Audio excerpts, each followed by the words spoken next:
warahmatullahi wabarakatuh. Perkenalkan, nama saya Suci Indah Putri dari Prodi Administrasi Bisnis Fakultas Visipol Kampus Universitas Muhammadiyah Mataram.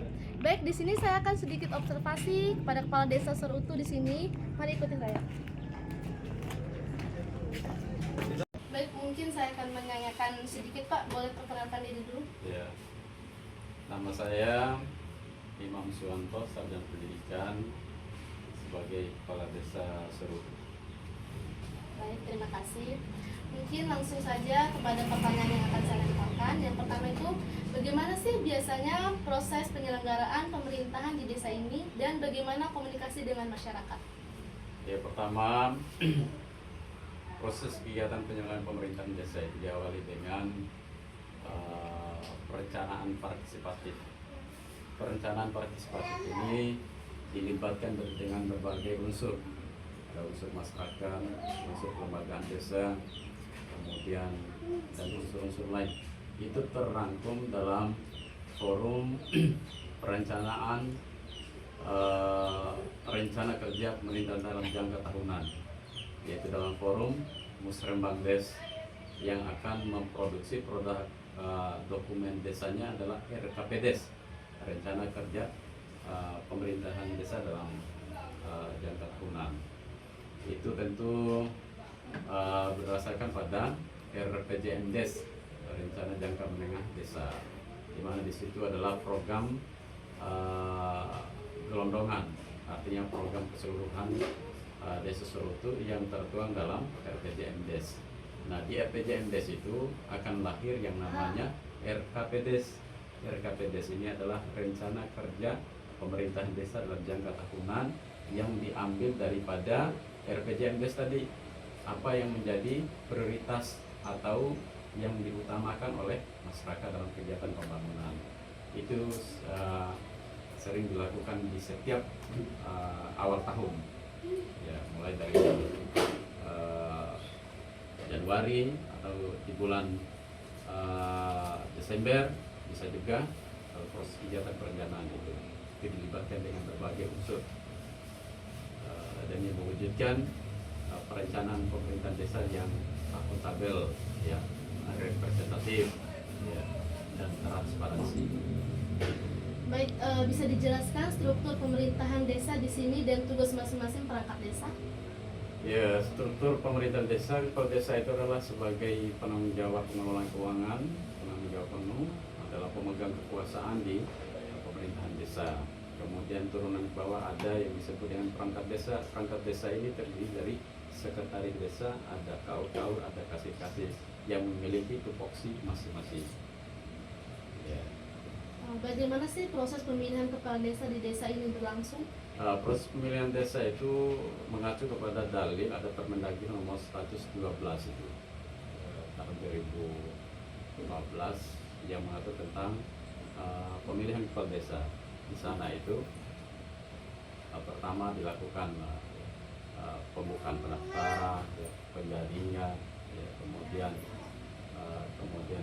perlengkapan administrasi bagi para calon, dan kemudian itu semua disajikan dalam forum demokrasi atau dalam kegiatan pemilihan kepala desa yang diselenggarakan oleh panitia-panitia yang sudah dibentuk oleh Badan Permusyawaratan Desa.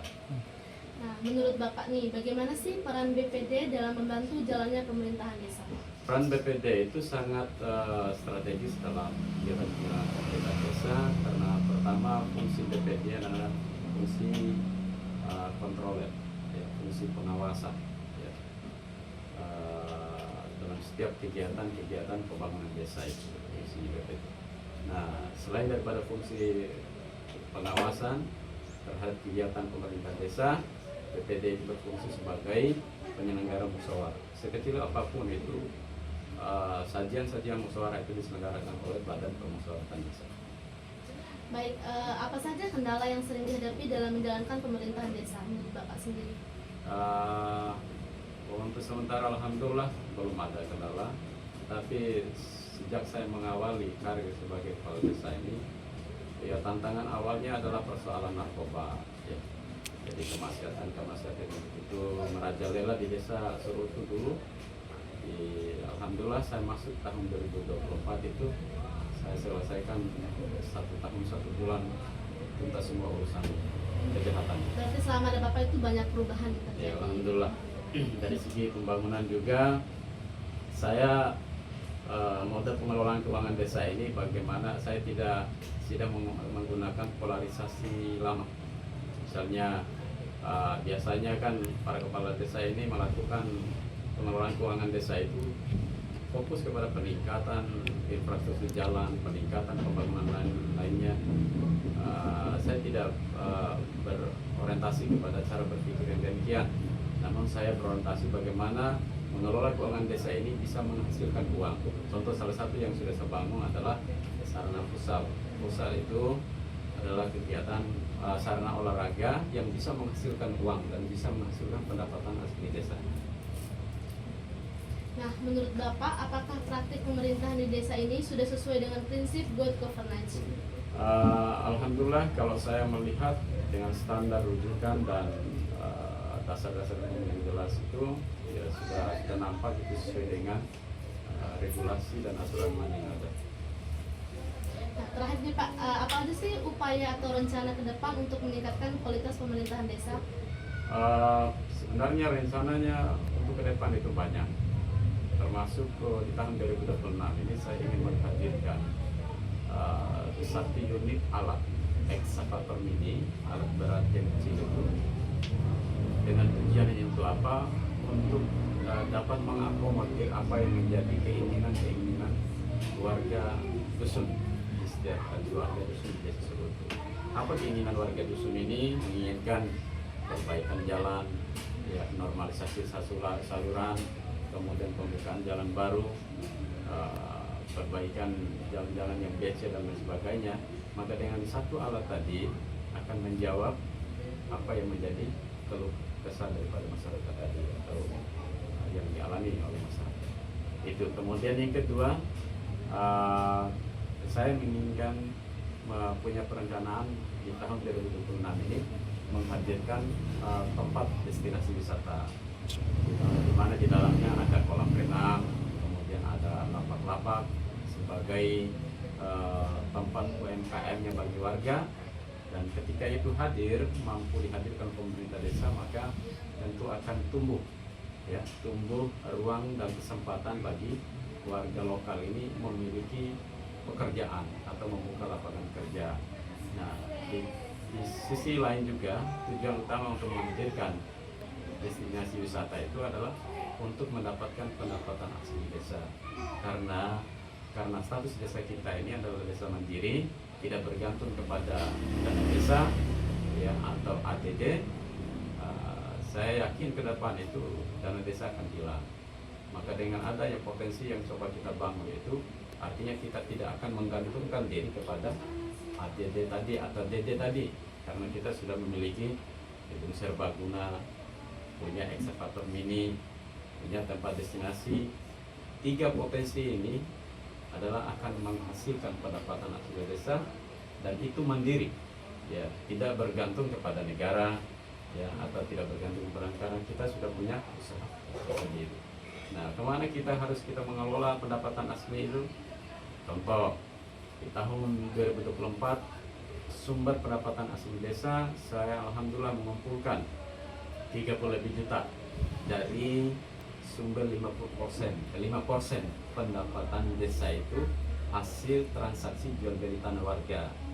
Dan ada yang melakukan transaksi jual beli tanah kan, jual tanah di lingkup ada Serutu itu ada 5% yang harus dikasih ke desa, ya desa itu akan mengeluarkan surat transaksi jual belinya. Nah, 30 lebih juta itu saya gunakan untuk kembali kepada masyarakat sesuai dengan Perdes. Perdes itu memerintahkan bahwa kepala desa mengelola keuangan pendapatan asli desa itu berdasarkan pada kebutuhan kantor dan kebutuhan umum. Kemana saya salurkan? Ada kebutuhan musola ini di depan, musola ini yang saya buat atap untuk pembangunan atap tempat air wudhu. Ya, lebih kurang 5 juta yang masuk di musola ini.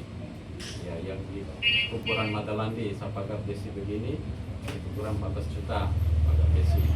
Terus ada di masjid lain ada di Baruga di Serbaguna ada 2 itu 3 juta.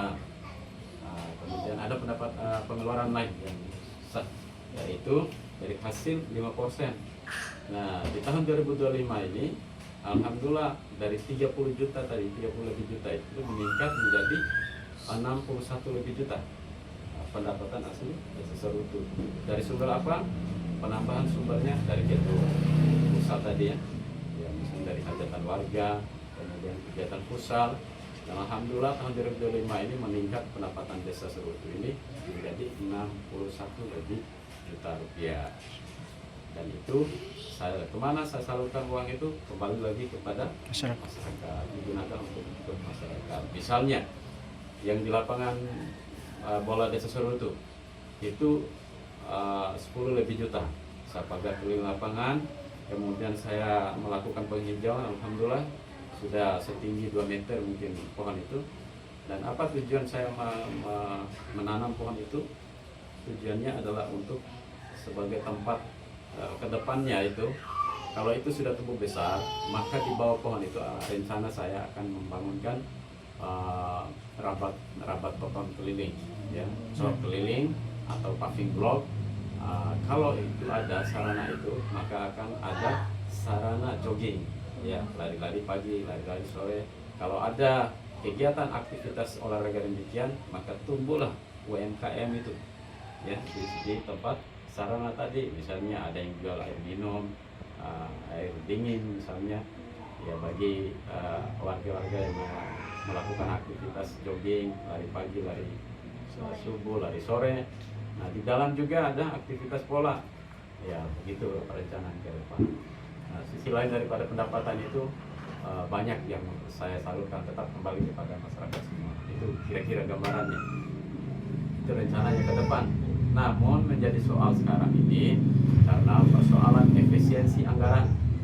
Efisiensi anggaran ini adalah pengamatan anggarannya itu yang dilakukan mulai dari pusat. Nah, dulu dana desa tahun 2024 itu 2025 itu masih dana desa itu angkanya 1.200.000.000. Nah pas masuk tahun 2026 ini sudah mengurang gratis, ya, kekurangan. Jadi budget anggaran dana desa sekarang 360 lebih juta dari 1.200.000.000 tadi. Sehingga keinginan saya ingin mewujudkan 2 hal tadi, eksam ini sama tempat destinasi wisata itu tidak mampu diakomodir karena anggaran yang tidak sesuai. Ya mudah-mudahan kedepannya mungkin bisa dibayar cicil mungkin untuk eksam minimal itu insyaallah di tahun 2027 itu rencananya ke depan. Baik, terima kasih Pak atas waktunya. Mungkin itu saja pertanyaan dari kita. Kalau dan kurangnya saya mohon maaf. Assalamualaikum warahmatullahi wabarakatuh. Kepala Dusun, ayo. Assalamualaikum warahmatullahi wabarakatuh. Baik, selanjutnya kita akan langsung mewawancarai Kepala Dusun di sini. Baik, boleh tanya dulu Pak, atas nama siapa? Faris Cahyadin. Baik Pak, izin saya bertanya Pak ya. Nah, bagaimana sih pelaksanaan pemerintah desa di tingkat dusun, terutama interaksi dengan masyarakat? Kita kalau soal interaksi dengan masyarakat, kita biasanya lewat door to door, bagian, dan juga kalau kami di sini itu suka keliling-keliling, selalu mencari menanyakan masalah apa yang terjadi di dusun. Juga kita selalu memecahkan masalah bersama dengan apa desa. Nah, bagaimana sih partisipasi masyarakat di dusun dalam kegiatan desa? Positif, partisipasinya selalu suka ikut serta gitu. Jadi setiap ada gotong royong itu mereka itu selalu tanpa diajak suratan. Partisipasinya bagus, positif. Nah, selanjutnya apa sih kendala apa saja yang sering dihadapi dalam melaksanakan kegiatan di dusun? Kendalanya cuman di segi ini ya, waktu aja sih, nggak ada kendala lain. Jadi waktunya kurang tepat gitu. Jadi kegiatan mereka itu kadang berbenturan dengan waktu pelaksanaannya. Oh, berarti setiap bapak menjalani kegiatan kadang nggak sesuai sama jadwal mereka gitu, waktunya nggak sesuai. Oh, baik-baik. Nah, ini terakhir nih Pak ya, apa sih upaya apa yang dilakukan untuk meningkatkan keterlibatan masyarakat agar masyarakat ikut terlibat gitu? Kita berusaha di setiap musola dan dalam undangan juga untuk menyuarakan, memberi informasi terkait perkembangan desa, apa kegiatan-kegiatan desa, supaya mereka bisa meluangkan waktu ke depannya. Misalnya ada kegiatan lusa, kita lewat musola, kita berpengaruh suara, kita beri informasi. Berarti melalui media gitu.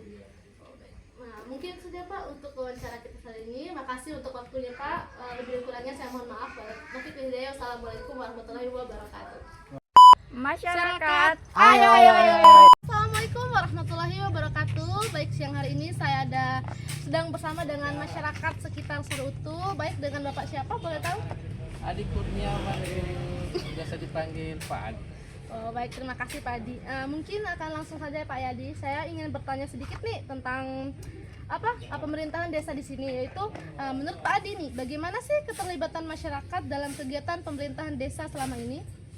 Jadi keterlibatan masyarakat banyak. Jadi setiap pengambilan keputusan, sistem gotong royong masih tertera di sini. Jadi kalau ada masyarakat yang membutuhkan pasti dalam sistem gotong royong dilakukan. Nah, bagaimana sih pandangan Pak Adi tentang proses politik atau pengambilan keputusan di desa ini? Segala sesuatu yang diambil oleh desa selalu disuratkan ke tiap masyarakat, ada perwakilan tiap-tiap desa, karena diambilnya sebuah keputusan di tiap tingkatan, ada namanya tingkatan mistis, musyawarah desa, baru nanti dilarikan ke musyawarah desa, baru ada pengambilan keputusan. Satukanlah mistis itu untuk menjadi tolak ukur untuk mengambil keputusan di tiap desa. Nah, apakah ada upaya dari pemerintah desa untuk mengajak masyarakat lebih aktif? Banyak. Salah satu contohnya di desa ini ada yang namanya program Jumat Bersih. Jadi desa setiap Jumat melakukan pembersihan yang tiap-tiap Jumat itu bergilir, ada dusun ini. Jadi salah satu program desa untuk bagaimana melahirkan sebuah kesadaran ke masyarakat untuk hidup bersih. Oh, baik. Nah, terakhir nih Pak, menurut Bapak apa yang perlu diperbaiki agar pemerintahan desa menjadi lebih baik lagi? Pertama, transparansi anggaran. Kedua, harus adanya keterlibatan masyarakat yang aktif. Jadi desa itu tidak bisa hanya desa yang bisa proaktif, karena desa ini ada masyarakat di bawah. Jadi harus ada keterlibatan masyarakat yang lebih utama. Udah itu saja? Oh, baik. Terima kasih Bapak ya. Sama-sama. Por más que possa passar